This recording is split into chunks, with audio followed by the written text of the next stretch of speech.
ગરીબોની મદદ કરતા એવા પોપટભાઈ ફાઉન્ડેશન ટ્રસ્ટના ફાઉન્ડર પોપટભાઈ આહિરની જાણી અજાણી વાતો.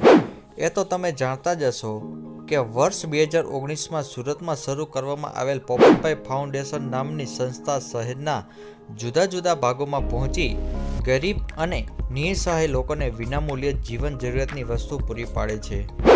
પરંતુ શું તમે જાણો છો કે જે પોપટભાઈ આહિરના નામે આ ફાઉન્ડેશનની શરૂઆત કરવામાં આવી છે? તેમનું અસલ નામ પોપટભાઈ નહીં પરંતુ રજની છે. જો કે તેમને નાનપણથી જ બોલવાની ખૂબ જ આદત હતી, જેને કારણે તેમના પરિવારના સભ્યોએ તેમનું નામ પોપટ રાખ્યું.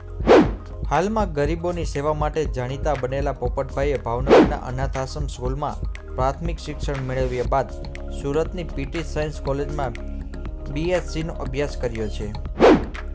હાલમાં 25 વર્ષની ઉંમરમાં પોપટભાઈએ 1.5 વર્ષની ઉંમરમાં પિતાની છત્રછાયા ગુમાવી હતી.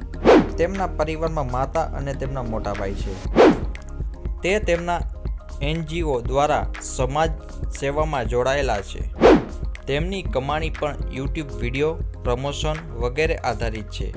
જો કે સમાજ સેવા ઉપરાંત તેમને લગ્ન ગીત ગાવાનો શોખ છે. હાલમાં પોપટભાઈના ઇન્સ્ટાગ્રામ પર 8 લાખથી વધારે તેમની Popatbhai charitable trust Popatbhai foundation નામની ચેનલ પર 9 લાખ કરતાં વધારે સબસ્ક્રાઈબર છે.